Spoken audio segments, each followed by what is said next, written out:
TV party tonight! What? TV party tonight! Oh, we got nothing better to do than watch TV and have a couple of brews. Don't want to talk about anything else! We don't want to know. We're dedicated, yes. To our favorite shows! Oh, my tickets! Everybody loves Hippo Toes. Scary dog! Dancing at Blurnsville. Futurama! Good evening. You are listening to a Radulich Broadcasting Premier Podcast TV Party Tonight. I'm your host, the mandated reporter, and frankly, I'm mortified, Mr. Mark Radulich. And tonight, Robert's favorite show is Locke Key. Mark, why do you lie to the people? Join Robert this Friday night as he does solo live commentary, Joey style, for Demetrius Andre Boo. You Try that one more time. Take wow, three. look, this is your shtick. I know, and I goofed. I messed it up. And you can't even do it right. Take three. Hi. No. Go ahead. No. Start over. This will be funny. Go ahead. Start over. Good Hi, everyone. evening. You are listening to. I know how to start the show. Damn it. Take four. Good evening, everybody. You are listening to a Radulich Broadcasting Premier Podcast TV Party Tonight. I'm your host, the mandated reporter, and frankly, I'm mortified, Mr. Mark Radulich. And tonight, Robert's favorite show is Locke Key Season 2, brought to you by Greg Berlanti, Robert's patron saint. And join him this Friday as he does solo coverage, Joey style, for Demetrius Boo Andrade versus somebody Quigley. Nailed it. Mark, why do you lie to the people? All the time. Whoop. Anyway, so yes, we are talking about Locke Key Season 2 tonight. We are the only ones. we are the only people on Earth talking about this show. Everybody else is currently talking about Spider-Man No Way Home. But we'll get there in December. In any case, so I got a question for you as we get into the show tonight. All right. Did you read the entire run of the Locke Key comics? Yes. Okay. Well, hang on.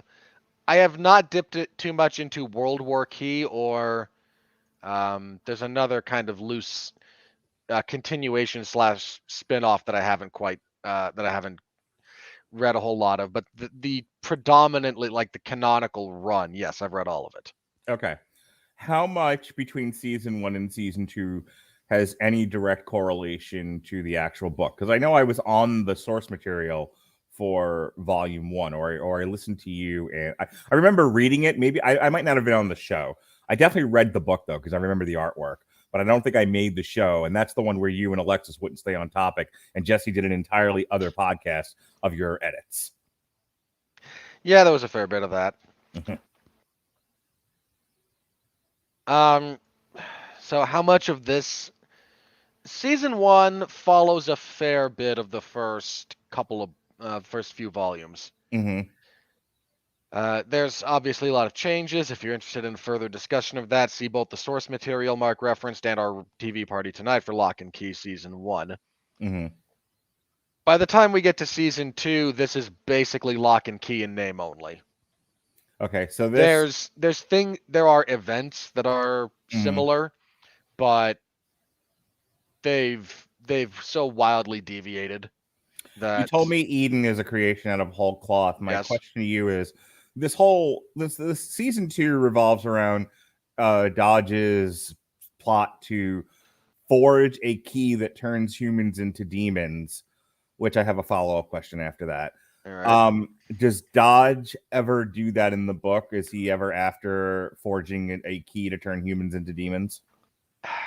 Yes and no. Dodge does wish to create his own keys. He's not after one that turns humans into demons. Okay. But a big motivator for him is to create his own keys. His whole plan, and this should tell you a little bit how wildly this series has diverged from the original. Dodge's entire plan throughout the whole run of Locke Key is to open the black door. Like this is a major thing, trying to open the door. It doesn't open until the very freaking end. Oh, so this is already wildly different than the first. Huge. They opened the door at the end of the first season. More than once. They open it they open it on a lark. It's Right. supposed to be a big deal.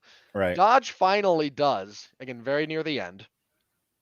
He kidnaps the entire graduating high school class and gets them down there and gives most of them a choice. He's controlling them with the Shadow Crown, so he's like menacing everyone. And the choice is the following: you can accept possession, or you can die. All right, so that is somewhat in line with his motivations of season 2. A little bit, and then his big deal. I mean, this is one of the things they kind of reveal. Like someone questions him. I think it's Kinsey actually who questions him about it. Like, what are you gonna do?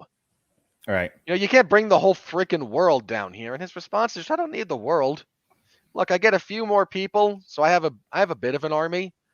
Then I just leave this door open long enough for more of what used to be me, my kind, to come through. They turn into metal, and then with the Whispering Iron, I can make magic. I don't want this world to turn into where I came from. Where I came from is the crawling chaos devouring itself. Like, no, that sucks. I was glad to be out of there. But now that I'm here, I'm going to rule it. And this is my methodology for doing so. Which leads me to season 2. So season 2, he wants to create, we're going to call it the Demon Key. Yeah, sure. He wants to create the Demon Key. And so half of the season is spent on getting the resources, the elements, the people in order to do that. I believe a full 7 episodes. And then the remainder of the season, he has the key, and then he goes to use it to turn the townsfolk into demons. I will get to the separate thing with Kinsey in just a few minutes, but I want to get through this first. And he does. He turns a half a dozen people or so, or a dozen or so people into demons.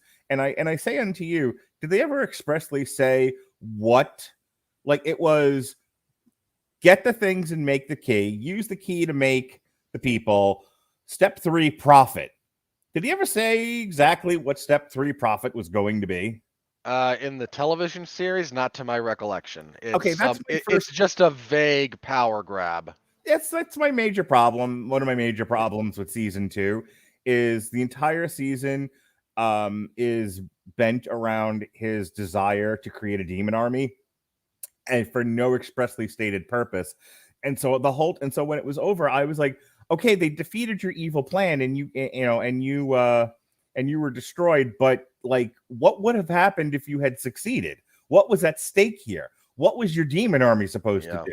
None of this is dealt with in the show, and that is a major weakness of the. Like, you and I have different tastes when it comes to nighttime telly, Greg Berlanti melodramas. You don't like the almost the entirety of the CW lineup. I like some of it.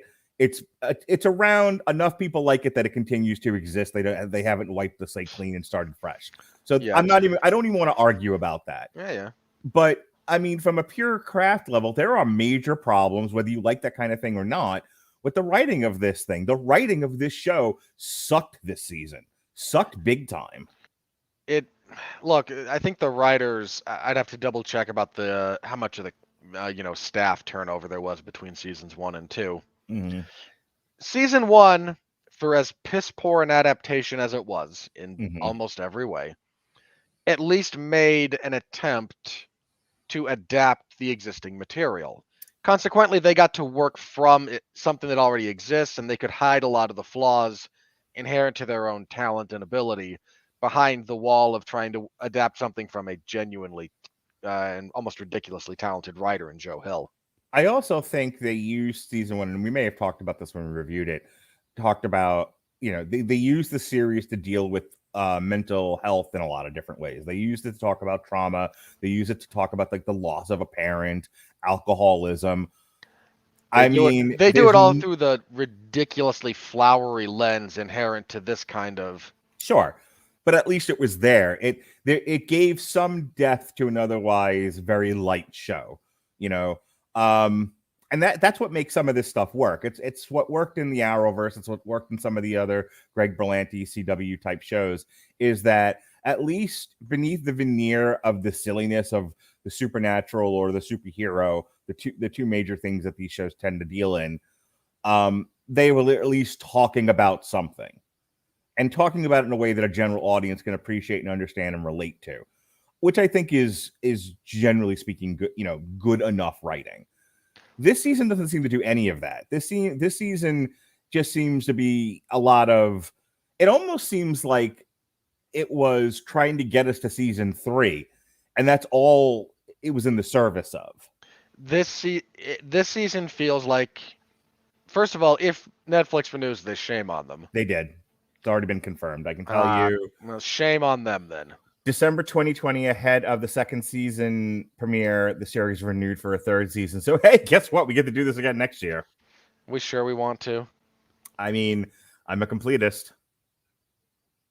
I mean, look, I understand that. I'm just saying. There's no reason we can't cut bait here. Maybe we'll do a 10-hour watch along, and I can just see you slowly descend into madness. I assure you, my watch of this did not take 10 hours. A lot of fast forwarding, did you? For the sake of my sanity. So the point there being, they had a strong enough foundation to work from in the first season. Here, they've eschewed so much of the material they could be adapting. There's some stuff that is loosely the same. There's a few elements that are similar, but they've deviated so much that they're basically right. That the third season is going to be their own invention at this point. I'm almost certain. Yeah, to ask you. So we're going to be jumping all over this. We're having a very general discussion. I'm not going to go through this episode by episode like we typically do. The first 5 episodes are all the same stupid thing. So we're going to jump around a lot and just have a very general conversation. Try to keep up. Robert and I talked a little bit about this before, but I want to say it for the show. I asked him about the British soldier who I guess is possessed by one of the otherworldly demons in flashbacks, and then is unearthed, freed, as it were, by Eden at the end of the show. She gets unceremoniously dumped down the well, and he looks to be the big baddie for season 3. And so my question to you offline was, is he an invention of the comics or an invention of the show? I'd have to double check the naming. There is part of one of the later volumes. It's called Clockworks, and it features a bit of observational time travel by Kinsey and Tyler. They find a clock in the house that has a magic key that, when you use it, will let you go back in time and observe events in the past.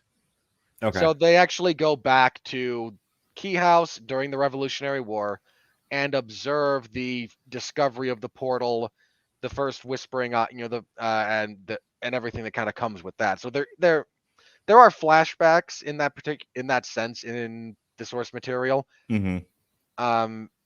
There is no descendant of anyone from that who is now looking around through the city.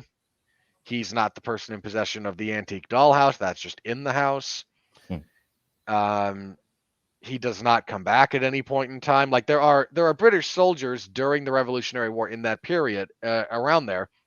That whole thing ends very, very badly with the Locke's progenitor being the only one to survive after, again, things go really badly when that thing is just left open. That is not a good thing. All right, so you've brought it up a couple of times. Let me give you a chance to just kind of yell and scream about this and get this over with.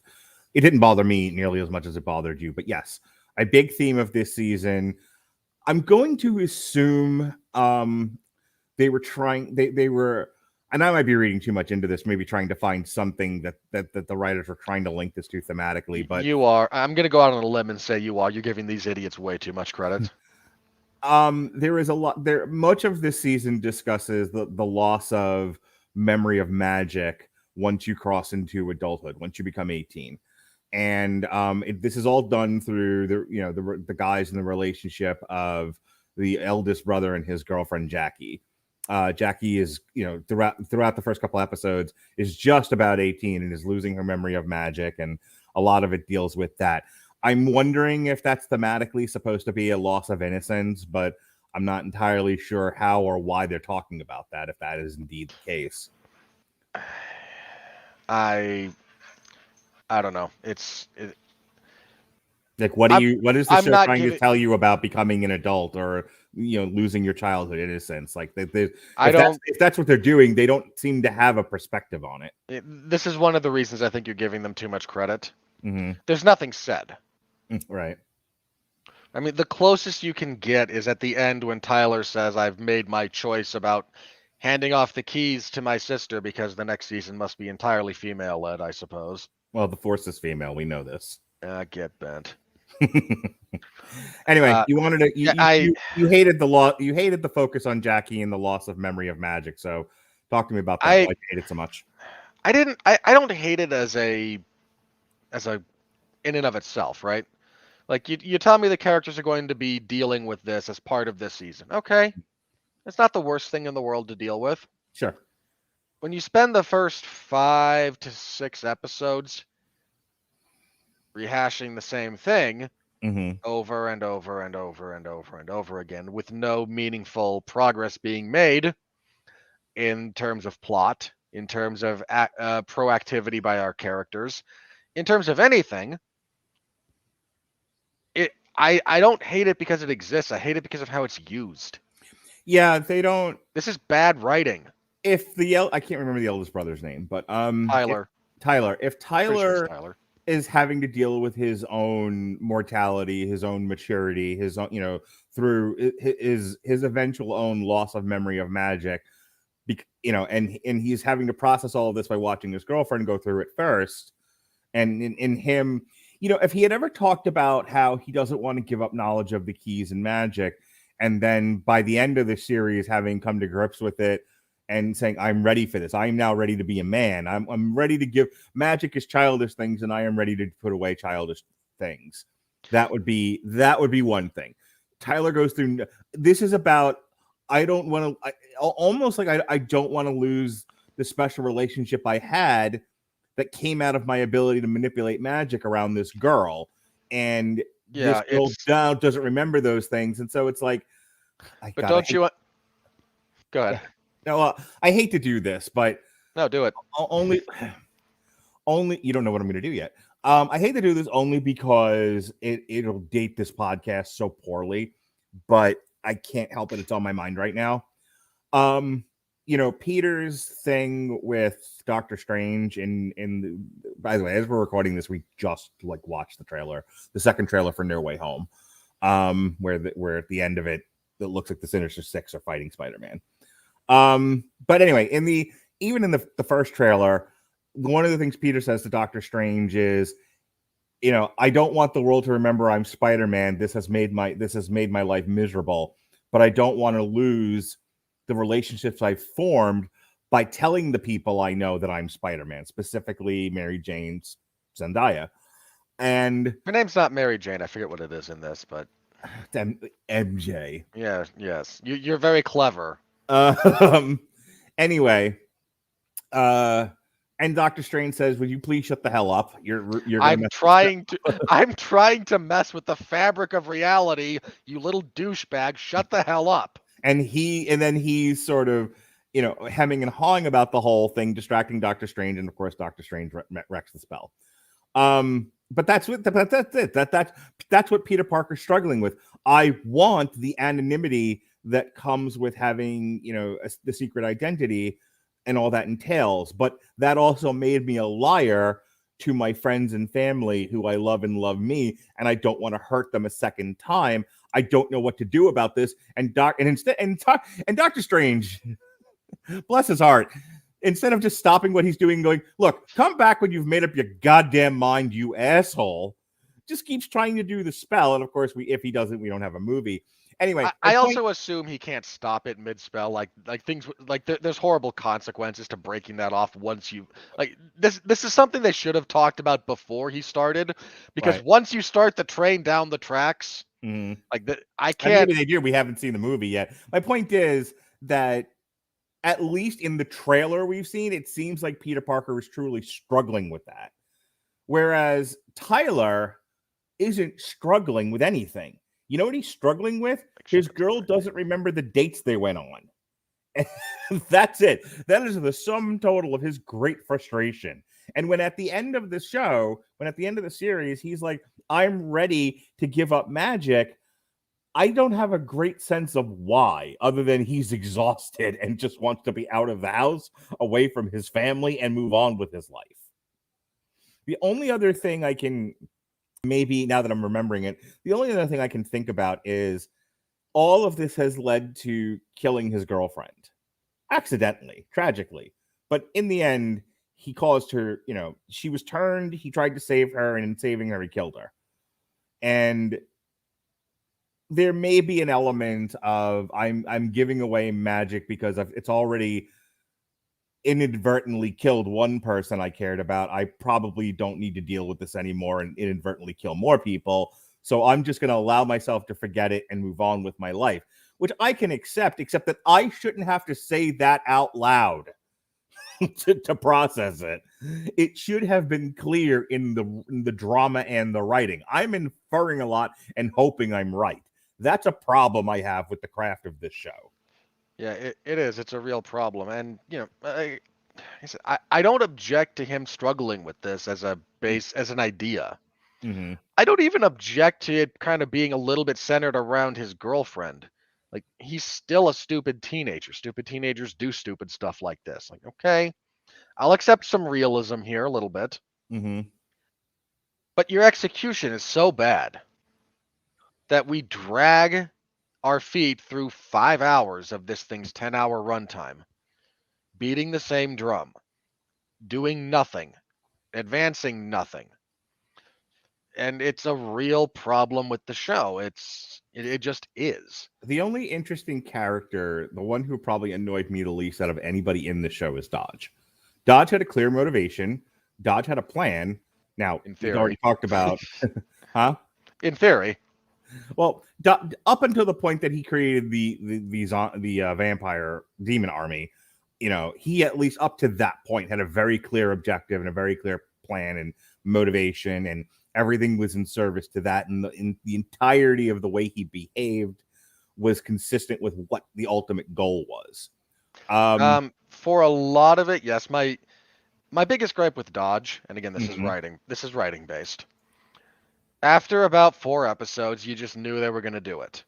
You knew they were going to do the big evil creature has actually fallen in love with Kinsey.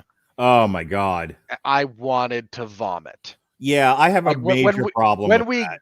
When we got, this is something completely absent from the source material. I'm not going to compare this too much. I'm doing this only for the sake of compare and contrast, not how dare you change it in this instance. Mm-hmm.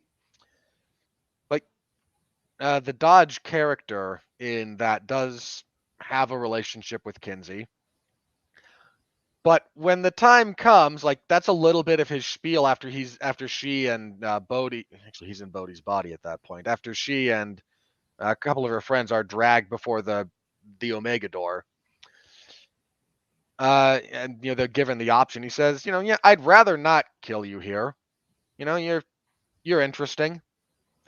So accept possession by this, demonic force. And he just says, that's my preferred outcome. But you only get one shot, and if you say no, I'm still going to cut your throat. Yeah, I nearly vomited, like really viscerally retched when they added in this cliched thing of, I want you to choose this. Why? First of all, that is the worst kind of cliched, hackney, soapy, nighttime telly writing that I was ashamed for the writers. I was ashamed for Netflix for allowing this onto their streaming service. Like, have some standards. Pornhub had better standards than this. This was ridiculous. Before they killed all original content, at least. Yes. This was ridiculous. Like, how could that pass through editing, through script writing, and someone say, come on, I know we're Locke and Key, but maybe we're a little better than I want you to choose this. There's no good reason for that. At which point, everyone got really nervous. I imagine some writer voiced this, right? Someone in the writer's room voiced this. Everyone got really quiet. Then an alarm went off. Then a couple of goons showed up, and the ghost of Greg Berlanti said, off with his head. It's the if Dodge's main purpose it was to do what he did, him needing Kinsey to be his demon queen was utterly tacked on.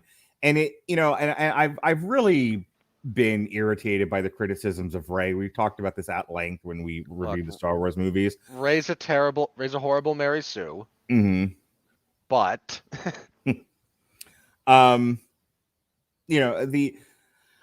have defended some of the characterizations of Rey and some of the actions she takes in the movies. I don't want to rehash the Star Wars. My point is that if you want to look at a character who has all this unearned attention and unearned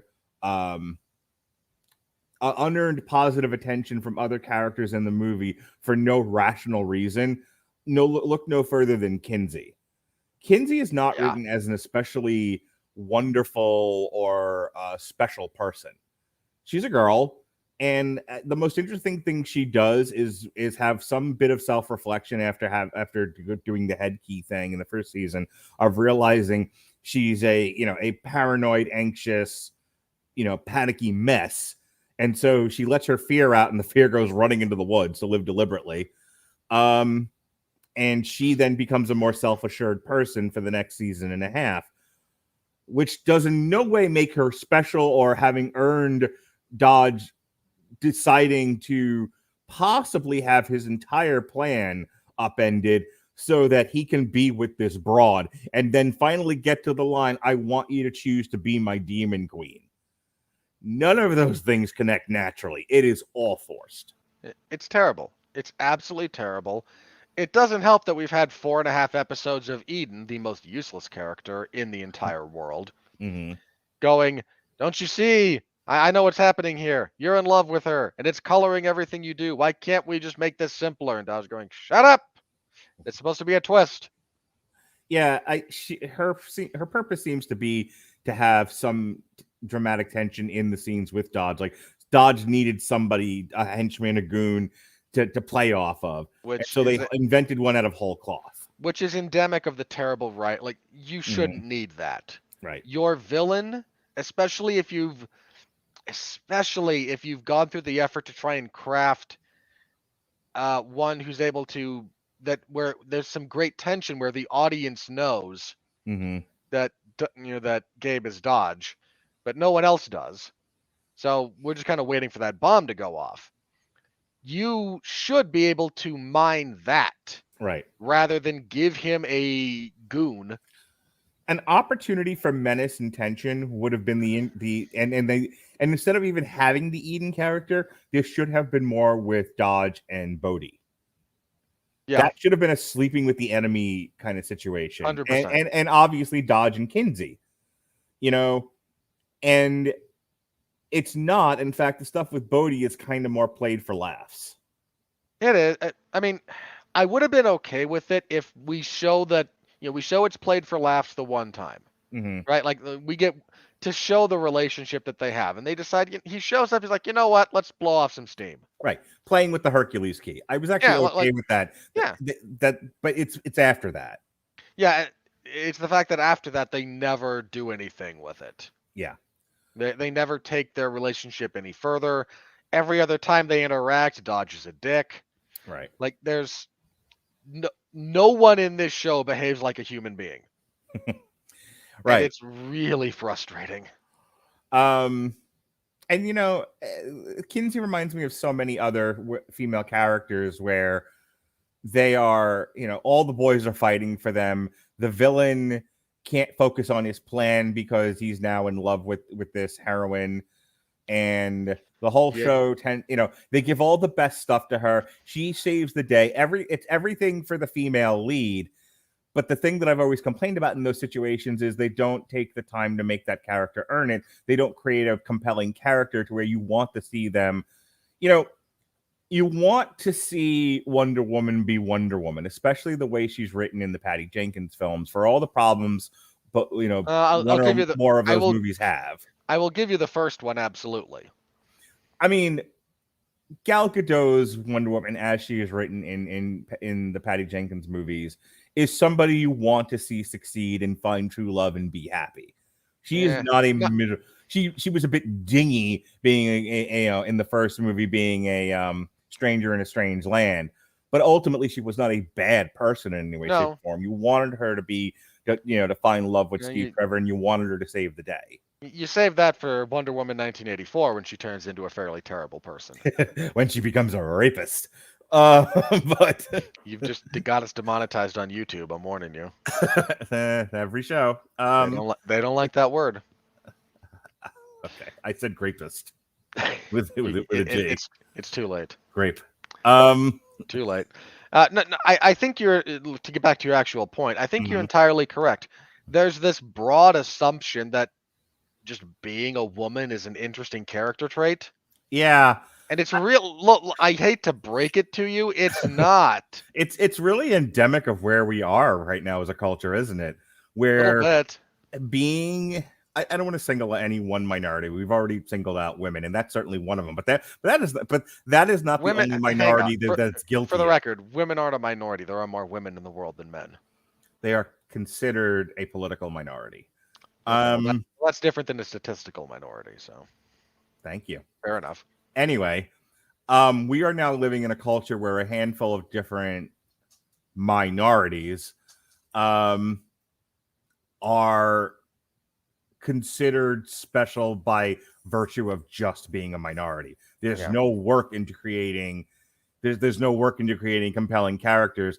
It's just woman, black person, Hispanic, Asian, that is it. Look, you have reviewed the Teen Titans on HBO Max. I have. You know of what you speak in this particular respect. Well, I was actually thinking about Shang-Chi. That too. Where we kind of referred to him as I think in that review, we talked about him being a personality blank slate that you can project yourself into, which is fine in your hero fantasy show. To where, if you want to project yourself into that, and have the power fantasy that goes along with mythology, comic books, superhero movies, etc., you can get away with that. In a drama such as this, it's not going to fly. It's not a strong enough pillar to hold everything else up. It's really not. And it's a shame because Kinsey in the comics is a much more interesting character. We have talked a lot about the writing of this show. It fails on multiple levels, as we've already discussed. I'm going to assume it fails on every level and multiple words are misspelled in the script. Well, you know what would help them with the spelling and the writing and all of that? Well, it would have helped them with the spelling if you want something that we are not sponsored currently by any software or company that deals with more overarching narrative building tools that help you. And those exist. So if you would like to sponsor us, we are happy to read your ad copy. But we are sponsored by Grammarly. We are, which could have easily saved some of the run-on sentences that these people are guilty of. For you listeners of TV Party Tonight on the Radulich and Broadcasting Network, brought to you by W2M, Grammarly is offering a free download of the Grammarly software. Grammarly's AI-powered products help people communicate more effectively. Grammarly helps you write mistake-free on Gmail, Facebook, Twitter, LinkedIn, and nearly anywhere else you write on the web. Grammarly corrects hundreds of grammar, punctuation, and spelling mistakes while also catching contextual errors, improving your vocabulary, and suggesting style improvements. To download Grammarly today, go to getgrammarly.com/W2M network. Again, it's getgrammarly.com/W2M network to download Grammarly for free. I will say two nice things about this show. One, I didn't hate all of it. When I complained to you the first time, I was complaining about something very, very specific. But for the most part, like I said, this sort of thing doesn't really bother me. But that's a personal taste thing, and I don't really want to debate it. Just know that this wasn't nearly as offensive to me as it was to you. There are problems with it. It's not a well-written show, but I wasn't sitting there the whole time. For the most part, there were definitely parts where I did, but the overall experience of watching it was not the worst thing ever. I will tell you probably my favorite thing, and I know it's my favorite because it's the only thing in the show that stood out to me where I was really paying attention. And I was like, hey, I like the way this all plays out. When Eden decides she's going to get drunk at the party and Kinsey takes the opportunity to go into her head to figure out what's going on, and she comes to the realization that Eden is not Eden, but Eden is in fact been possessed by a demon.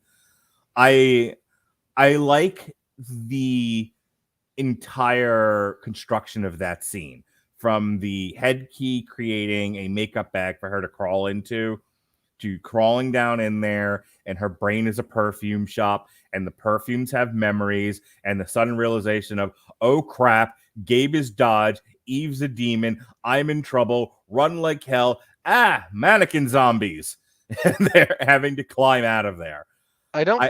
Did she realize that Gabe was dodged during that sequence, or was it She sure did. Okay.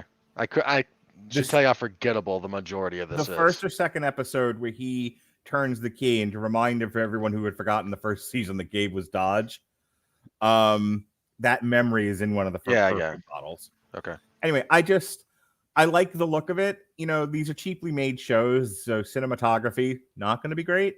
Nope. And they don't even make great use of the of the natural scenery of the Northeast, in the Massachusetts area. That's because there's no way this is shot on anything approximating location. Yeah. It looks like a cheaply made CW show. They all look like this. It's kind of who cares. Yeah. So it's generic tween light. Yeah. But I will say I like the look of that scene. So I'll ask you, is there anything that stood out to you in the entire 10 episode run of season 2 that didn't make you want to pull your face off? A performance, perhaps? A line of dialogue? Not really. Okay, the whole thing's a dumpster fire. Moving on. Pretty much. I mean, look, I get where you're coming from with that particular scene, and I respect your position on it. I think that's one of the more defensible sequences that was committed to film in this particular season. I will say this, now that I'm thinking about it, other things I did like about this was, until they killed her, was the treatment of Erin. The going into her head, finding her, realizing the reason why she went catatonic is because her spirit self and her mind was hiding from Dodge. Her trying to, that's around the time that they try to give the brothers the uncle's memories back. Yeah, they do. And he goes a little crazy there. This might, for the record, this might be the worst iteration of what's supposed to be a schizoaffective disorder I've ever seen on film. Talking about the brother, or are you talking about Erin? Duncan. Okay. No, because that's what happens. They put memories in his head that he's constantly both trying to assimilate and forget at the same time. Right. And what you're supposed to get there, I assume, based on my own understanding of mental health and whatnot, and how what happens when you are constantly at odds with reality. Right. You're basically schizophrenic at this point to one degree or another. Well, if that's what they were going for, see, I didn't think that that's what they were going for because that's so far removed from what schizophrenia actually looks like. That looked like he was having like sudden onset amnesia and migraines. Yeah, like he looks like someone who's been on a meth bender for 3 days. Like, yeah, they do such a piss poor job of trying to portray the struggles this guy is going through and his mental health collapse. It would have been a better representation of what was going on if the memories of the past were impeding on the present and he were acting them out. Yeah, there's so much you could. I mean, this was, for the record, I'm not trying to compare and contrast to say how dare you change anything. Wasn't a problem in the source material for the explicit reason that all of the Whispering Iron had been used, and anyone could use it to make a key. The contrivance that only the Locks can do it is just that. It's almost as stupid as the bit in the first season where the demons can't take keys from them; they have to be given to them. Right. Which is utterly ridiculous. Yeah, it's like you can't feed your Mogwai after midnight. It's always after fucking midnight. Yeah, so what if we cross the international date line, yeah? What about that? Like, I mean, look, I'll give the Mogwai thing some credit in the sense that if it has to be after midnight, whatever time zone you happen to be in, so try not to travel with it, otherwise you could. But when does after midnight end? Does it end at 1 a.m., 2 a.m., 3 a.m., 6 a.m., noon? Is it only between 12 a.m. and 11:59? I don't know. What are we talking about? It's such an ill-defined rule. Like, I love Gremlins as much as any kid who grew up with that movie, but the rules were not well thought out. No, and yeah, there really did need to be a more specific time limit on that. My assumption for that was between noon and sunrise, so for whatever that's worth. I was going to go with a 12-hour period, but can't feed it between midnight and noon. Yeah. Of course, if they had said that would have solved that problem. It really would have. Anyway. Yeah. And bear in mind that all of that, as far as ridiculous contrivances go, comes in a distant second to Duncan in the finale going, hey, I made that key, ergo I can use it no matter who turned them into a demon. They must obey me. Like, Right. who thought this was acceptable writing? Yeah, it should have been followed by, and then the dam broke. Well, and then the cavalry came, but it was too late. And then the house, on the edge of the cliff that we've never seen before and exists only for the sake of a crappy CGI plant battle, collapses and falls into like. What only would have made it worse is if one of them had said, "But what if we time traveled into the future and then left the key there for us to pick up in the present, or time traveled in the past, put the key there so that we could find it in the present, and they reach in the bushes and there it is." I'm referring to Bill and Ted. Yeah, but I could live with that if they showed the time travel. Okay, my point being, again, you have to actually show it. When your writing is no way above the level of two kids playing in the yard and one going, "I have a force field," you have failed as professional Hollywood writers. You failed as amateur writers. There's shit on Reddit that's better than this. What your slash fiction hobbies, how hobbies and habits are your own. No, I don't even mean the trashy stuff. Just go on No Sleep and you'll find better writing than this. Till Brooklyn. Did you know that was a Beastie Boys song? No, the only Beastie Boys song is Sabotage. They're all the same. That's right.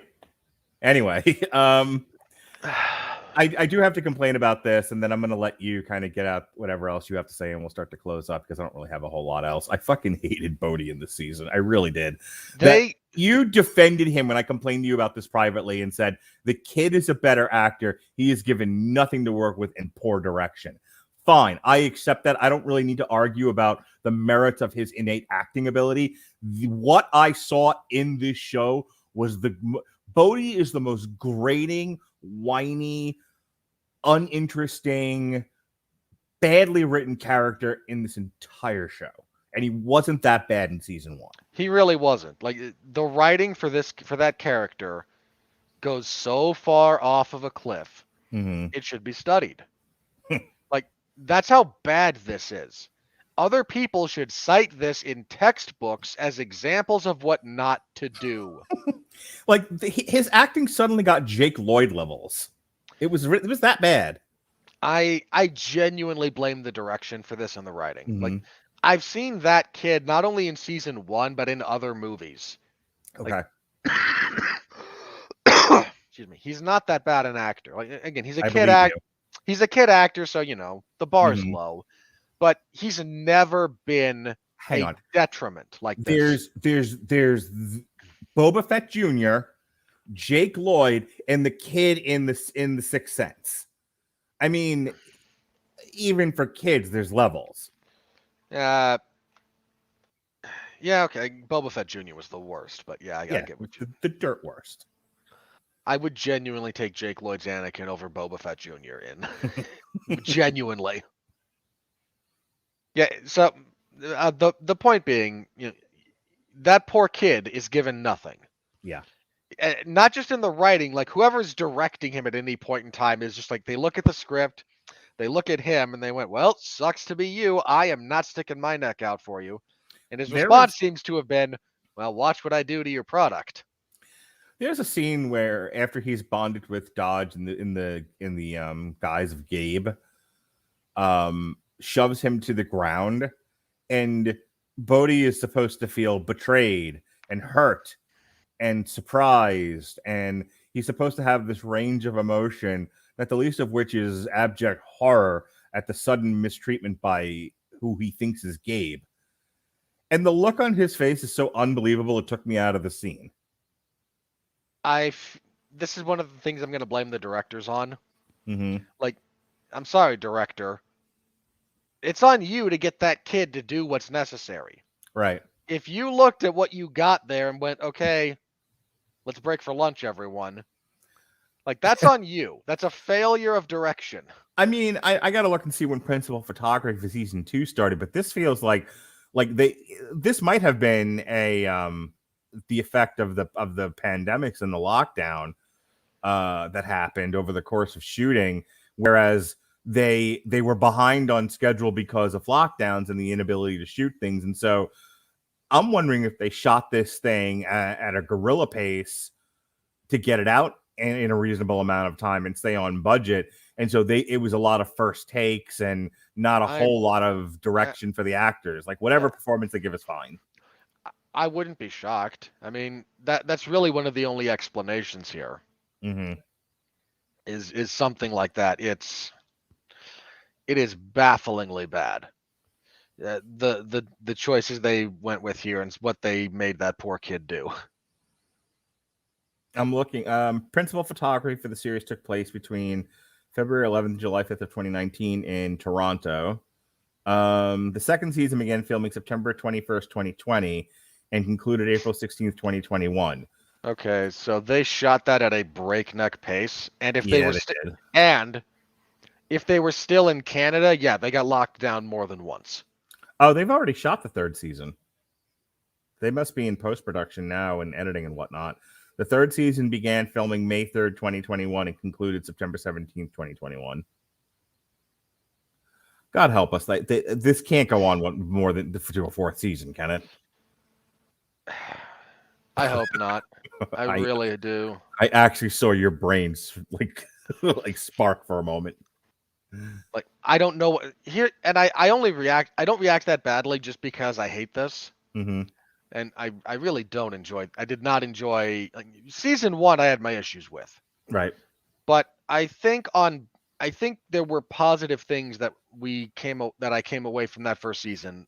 Like my overall impression, negative, easily negative. But were there good things about season 1? I actually think there were a few. Mm-hmm. Then we get to season 2, and suddenly there's nothing. Yeah. Like I don't know what season 3 is going to be or look like. I genuinely don't. Mm-hmm. I have no earthly idea what they might even consider doing for a fourth season. There's just no way. Well, I mean, look at what they've already got set up. They have the British soldier who now has to figure out his way around the world. He doesn't know the modern world, presumably, so he's got to figure some things out. I'm sure there'll be some hilarity in that. Oh yeah. Okay, Kinsey is now Tila from Masters of the Universe. I so look forward to her inevitable angsty romance with Scott. I think it was Scott, the writer that they've been making Google eyes at each other for. Mm-hmm. Then finally got together kind of at the end of the season. The British black kid. Yeah. Okay. Yeah, that's what I was kind of talking about before. With I don't know why he likes. I'll go along with that just because I don't care enough to. I mean, look, she's not an unattractive gal, and and when she started to become sure of herself, she started dressing in a way that was I would not go as far as to say it's provocative, but she she went from like baggy jeans and flannel to something that actually looked decent on her. Yeah, she shows off a lot of her shape, and I'm trying to be very careful with this because we are talking about what it's supposed to. I don't know how old she is in real life, but we are talking about what is supposed to be a teenage girl, and I don't want to sound creepy. Okay, fair enough. But she shows off a lot of her shape, and she looks very shapely. And the costume department dresses her very nicely. And if you're a teenage boy and that's in front of you, and she even shows you a modicum of interest, I get on that level why he would be interested in her. But after everything they've been through and he's gotten to know her, I don't know. There's no believable writing that makes me think he'd want to be with her still. Like, she's, especially after all the shit that they went through with what they thought was Gabe. I'm going to let you have the final word. I don't really have anything else to say. I don't want to wrap this in under an hour. This does not deserve a Jupiter's Legacy conversation. But I mean, we'll continue to talk about it. I'm hoping that they can pull themselves out of the out of the nosedive. We'll see. There's no way. I think for your own sanity, I hope it's better, but if not, we will continue to document the burning of this thing. But you can have the final word here. Yeah, there's nothing here to this season of television. Mm-hmm. Like, again, even if I were even taking this show on its own terms, which is setting aside everything I know about the source material, right? This is a crappy season of television. There's nothing here. It's repetitive. It's boring. And I don't just say that in the sense that I was bored. I mean, there's long stretches of this thing where the plot doesn't move. Yeah, it's boring. The acting is wholly dependent on how much time and energy the director's willing to put into it.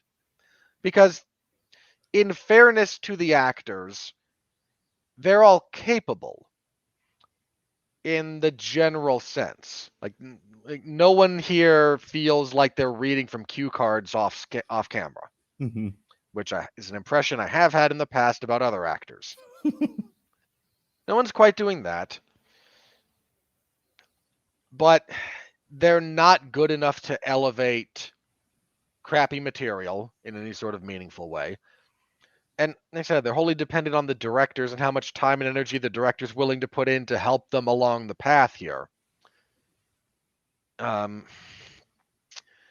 This show spends an interminable amount of time with Nina and what's his face, the history teacher.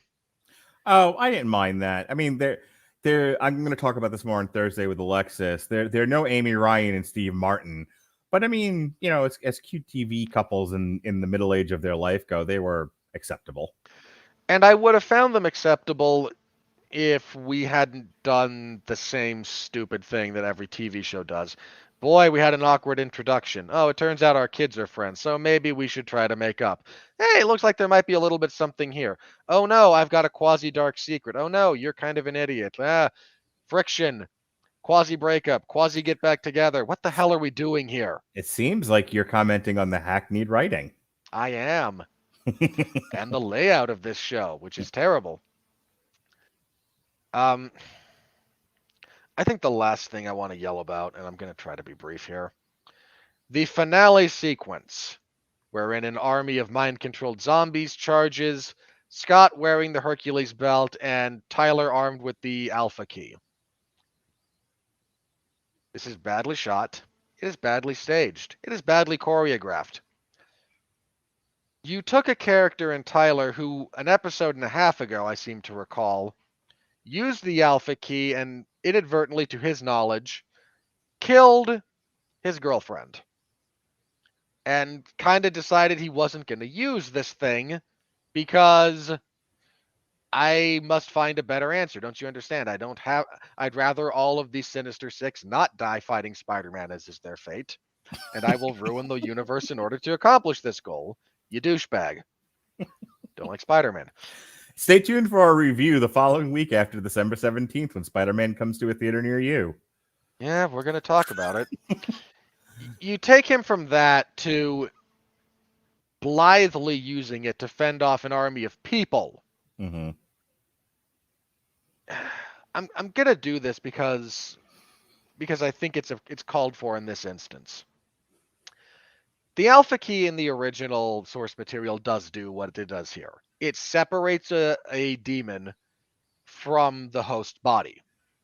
Unfortunately, when it does so, the demon returns to being Whispering Iron, because that's what they look like. That's what they are in this world if they're not attached to a host. Okay. So doing so, the demon kind of nestles along your spinal column, which is one of the things that they showed here. When Dodge is a ghost, and Chamberlain says, "I can see the thing on your back, you know," and he kind of half turns like it just.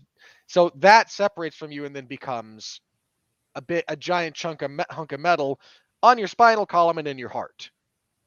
You're gonna die.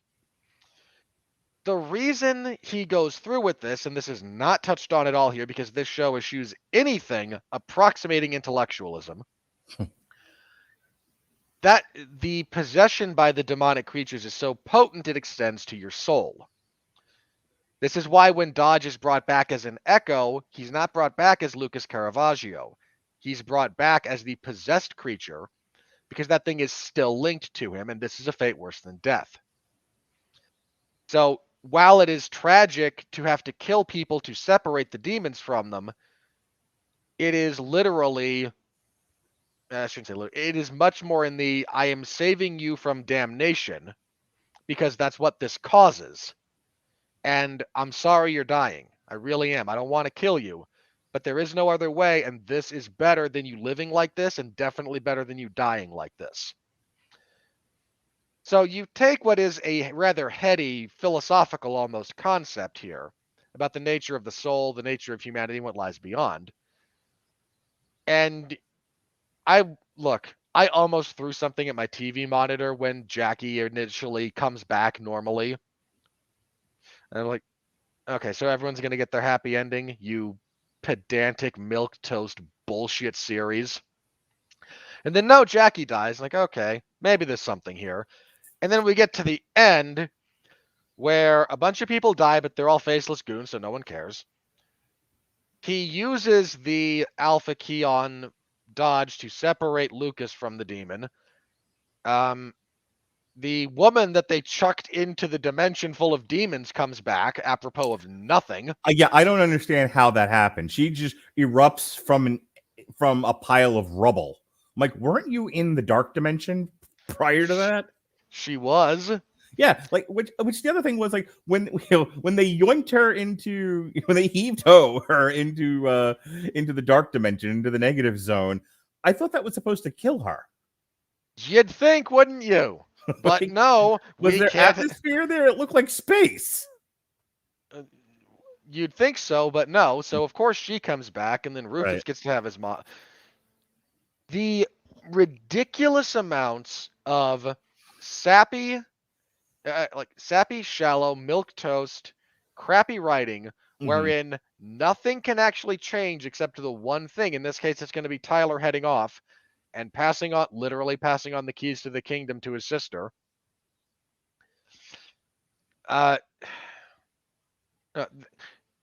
This show, if you know the source material, is exponentially worse than it is on its own terms. And on its own terms, it's still crap. There's no interesting characters. There's terrible writing. It is terribly paced. It is dull beyond all reason for the material we should be dealing with. And here's the other thing about this. The first season of this show had buzz. Not much after it came out, but in the build-up to it, a lot of people who had read the source material were curious. Like, Netflix is willing to do things with television shows. What will they do with this beloved IP? And the answer was hand it to a bunch of morons. So, but the point being, the first season had a bit of buzz. People cared. For better or for worse. Usually for worse, but they did. I don't think Locke and Key Season 2 cracked the Netflix top 10 trending for its debut. I'd have to double check that, but I don't think it did. No one cares about this. There was also no lead time into this. Normally I get 2 or 3 months notice before anything, debuts. This was coming in October, and it was September 29th when it was announced. It was really late, really close to when this thing appeared, when they announced that season 2 was coming. That was my great frustration with doing this was I had laid out 2 or 3 months worth of shows, and this isn't me whining about the schedule. It's just they had announced Only Murders in the Building, Titans, Doom Patrol, Wu-Tang months ago, and so I knew exactly what kind of order things were going in, and I knew more or less about when they were going to end to program them into my calendar. And then in the midst of all of that, they were like, yeah, and in 2 or 3 weeks in October, Locke and Key, and I'm like, wait, what? To give you an example, when did they announce The Witcher for December? It was months ago. Yeah, I want to say July. Right. In July, they announced The Witcher will be out in December. Not for nothing, and this is the other extreme, but just as a point of fact, they announced the Lord of the Rings series on Amazon for next year.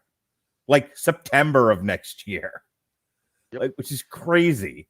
I think when Disney announced its spring shows, it was March, and they said, Loki was happening in May or June or something like that. Could have been.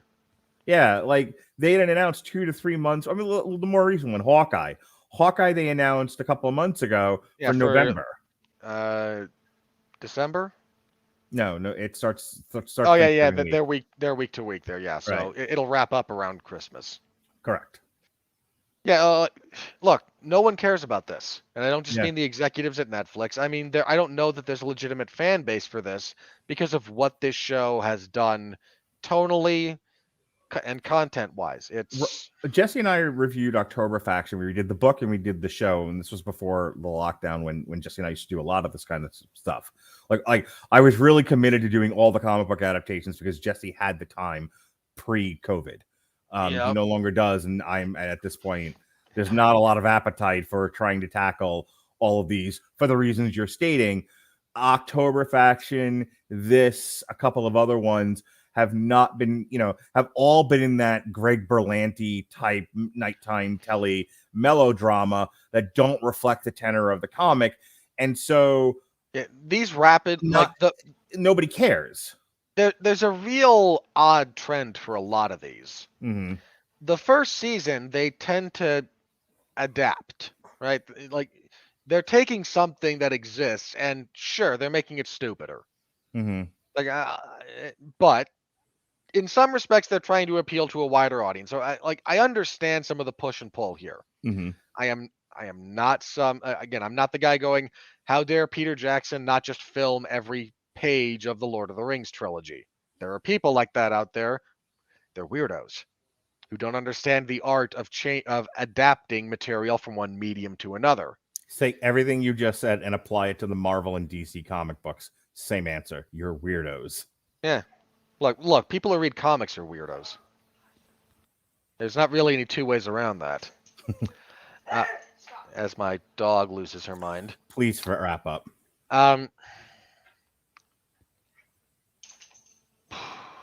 Yeah, so no one cares. Again, I don't think anyone really cares about this show. I'm pretty sure the writers don't care about this show, given what they produced. There's so much of this kind of thing and so many other, even in this genre, this very strict genre, there's better iterations of this. There are people who swear by Riverdale. Yeah, they're idiots. Alexis and I did all the seasons of Sabrina, the Chilling Adventures of Sabrina. And I would tell you that, and then there are people who swear by Supernatural. So depending on which seasons of Supernatural, I'd agree. So I mean, if you're looking for, sexy teenagers dealing in magic, there's plenty of those shows out there. If you don't have to settle for this type of mediocrity. Yeah, I kind of hate to say it because I haven't seen a lot of those shows, but if this aesthetic is something you're interested in, I mean, Supernatural doesn't deal with teenagers, but if this aesthetic is something you're interested in, if this subgenre kind of appeals to you, there's so much better than this. Yeah. There's so much better than this on Netflix. There's so much better than this on the CW. I wouldn't give you Riverdale. Riverdale is just deep fried ass. Okay, you think so, but 8 seasons of this good stupid show. No. Disagree with you. Hang on. Here's the thing about CW shows. They renew them no matter how bad they are or how little people watch. Once they hit Batwoman. Once they hit 3.5 seasons, mm-hmm. unless there's a big, unless the actors don't want the increased pay scale or just fall out of love with their project, that's the only thing that does it. They kept Everwood around for 5 or 6 seasons when it didn't need to be.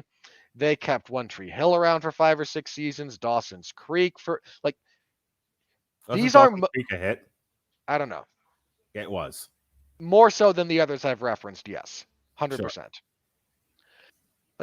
The point being, the CW is so bizarrely stretched for content.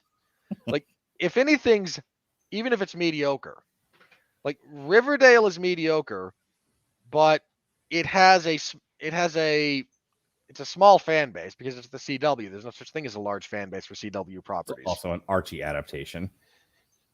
And it's also insane. Have you watched the last couple of seasons? No, I've actually never watched the show. I just know it's popular. The point is, so we can wrap this up. Yeah, the point is, there's better. You deserve better. Shame on whoever decided this property should have been adapted into the young adult melodrama style. It was a terrible decision. Shame on the writers for being this bad at their job, because this is a horribly written. Like I said, I don't remember. I mean, I know you struggled with it because it was so divergent from the source material, and the tenor of the thing, the aesthetic wasn't something that appeals to you. But outside of that, like, because I didn't know any of those things and I didn't read the book, I'm like, I did with the source material. But you read the first volume, which they cover in about like 2 episodes of the show. So like I said, the first season I actually thought for this kind of show was actually written pretty well. I like the quality of the show felt so off with this season. Like it was, we talked about it already, but it was just so alarming. In any case, that's our review of Locke Key. Well, we'll do it again when they do season 3, and hopefully that's the end of it. Netflix on average seems to do about 3-4, unless it's like, Orange is the New Black, or what was the one with Kevin Spacey? House of Cards. You've got a real prestige show. These things don't seem to last more than maybe 3-4 seasons max. Short shelf life. Yeah. They get in, they get out, they move on to something else. They gotta. Netflix's life's blood is novelty, whether it's movies or television shows. So you're not going to find 12 seasons of anything, unless it already existed. Unless it already newly produced content. With that said, I will tell you one last thing that normally in a show like this. Oh yeah, let's do this. Here's the last thing I want to criticize about the style of this thing. It's CW-esque right down to the crappy music inserts. Yep. There's one stupid pop song that plays over and the dumbest writing imaginable when they right after Aron dies. It's the only death that sticks in this stupid show, and somehow we're supposed to be sad about a character we've known for 90 minutes dying. Yeah. It is Kinsey and Tyler going, evil dies tonight. Sorry, I mean well, let's get this out. This has to just right down to the stupid pop songs. You would think that in a show that should really be appealing to to tweens and teens and early 20-year-olds that like to binge watch television, that they would have more compelling, more hip music. But there's no good music in this. But if you want to hear good music, we happen to be giving away a free 30-day trial of the Amazon Music Unlimited service. If you click the description in the podcast, the link in the description of the podcast, getamazonmusic.com/W2M network. Again, it's getamazonmusic.com/W2M network. You can insert your own soundtrack into Locke Key. You want to listen to, Night Songs by Cinderella, or 777 to Hell with the Devil by Striper. Or, you want to hear Bang Your Head, Mental Health Will Drive You Mad by Quiet Riot. Might I suggest, because we're having, I think the anniversary of this particular song is coming up, the collaboration between Ozzy Osbourne and Lemmy of Motorhead, Hellraiser. There you go. Hellraiser. You can find it all 70 million plus songs in existence of humanity on AmazonMusic.com, and you can stream it for free for 30 days. If you like it, you keep it. On us.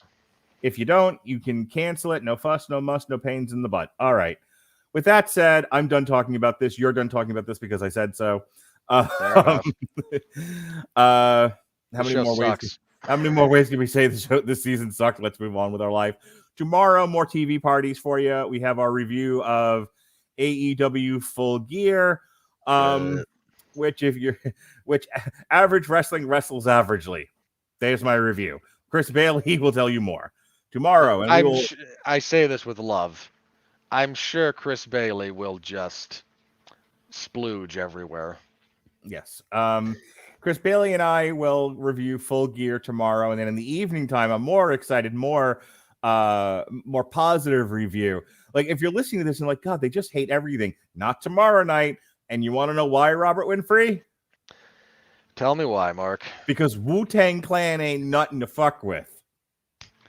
If you say so. I do say so. I told my son today, I said, I want you to go into your classroom and I want you to tell Miss Sell that the Wu-Tang Clan ain't nothing to mess with. And, and when what I said to him was, I said, Jonas, I want you to go into your teacher. And when you say, with today's lesson, if you want beef, then bring the ruckus. And when she looks at you quizzically, you say, Wu-Tang Clan ain't nothing to mess with. because I don't want you to say fuck in front of your second grade teacher. Yeah, that would go badly. and walk away and completely no sell it. just go sit down. She'll either get it or she won't. It won't matter. I am raising my son the appropriate way. I'm sure the Wu-Tang Clan is on a watch list that keeps them away from elementary schools. So Wu-Tang, you dirty old bastard, is for the children. Yeah, so is Sandusky. I'm sure they have something in common. God damn it. Anyway, so all that to say, I don't trust anyone that says they're for the children like that. Y'all are pervs. Speaking of getting demonetized, myself and Jesse Starcher will be reviewing the second season of Wu-Tang: An American Saga. And then on Thursday, myself and Pat Mullen and maybe Chris Bailey, we don't know for sure. We'll be doing our Mania of WrestleMania 10, the rise and rise of Bret Hart. And that's it. We're only doing WrestleMania 10. I know we've been doubling up on these WrestleManias, but I wanted to focus on WrestleMania 10 because we also have to talk about the steroid trial during that period. But yeah, so we'll do the history of WrestleMania 10 tomorrow, and then tomorrow night. Speaking of TV parties, we're back again to do Only Murders in the Building, starring Steve Martin, Martin Short, and Selena Gomez. Saturday night, it's all right for fights. We'll have a re-airing of The Martian to coincide with the release of House of Gucci a week from tomorrow by Ridley Scott. And myself and Daniel Lasby will be doing alternative commentary in theory for Terrence Crawford versus Sean Porter. Hey, what does your UFC coverage look like Saturday? Like, I don't need to know all the fights and everything, but is that an early one? Is that a late one? Give me a second and I will check. Can you be on deck if he bails out for Crawford versus Porter or no? 1 second. Well, he's doing that. Blah, blah, blah, blah. See if we have the start time for that yet. Sunday, we'll have a re-airing of our Zootopia. Speaking of positive reviews, our Zootopia review from a couple of years ago, and that's to coincide with the release of Encanto. And we'll have a new member of the Radulich and Broadcasting family. Despite the constant kvetching of the people who do this with me, that I twist their arms and overload them with too many shows, more and more people want to record with me. It's like a cult. So Elizabeth Faust, who was on the feminist perspective on Black Widow with my wife, friend of the family, and a musical theater person in her own right. Okay, hang on. What time does the main event start for that, for Porter? It's a 9 o'clock Showtime. It's a 9 o'clock ESPN pay-per-view. So Canelo, apply that. I might be free for that. The main card for this event starts at 4 my time. Oh, if the main card starts at 4, you'll be done well before 9 o'clock. Hang on. Well, look, the main card is also like 5 fights, so hang on. In any case, what I was trying to get to I think I should. Again, I should be free around then, so that be on deck. That will depend largely on how some of the fights go. Fair enough. Take 3. Elizabeth Faust and I will be reviewing Tick Tick Boom. There's something about Jamie and Diana the musical. Yes, we're doing a musical themed triple threat this Sunday night. You can check out all of our re-airings of the Ghostbusters shows. Robert and I screaming at each other for 2.5 hours about Ghostbusters 2016. The Ghostbusters display source material that Jesse and Ronnie did. And then myself and Sean Comer almost spending 3 hours talking about Ghostbusters 2016, Ghostbusters 1984, and Ghostbusters 1989, I think it was, or 88. I don't remember what year it was. Plus our reviews. Harry Broadhurst and I are going to be spending 1 show a month talking independent wrestling. So we started off our coverage of the indie shows with House of Glory, featuring a main event of Will Ospreay versus the Amazing Red, and the XPW Rebirth Revival. Plus myself and Robert Winfree. So does the XPW Revival last long? How does that last relative to the FMW reboot attempt? Like, which one survives longer? Yeah, we'll see, I guess. They've got a show scheduled for January. Finally, so did Ring of Honor, which we'll be reviewing in December.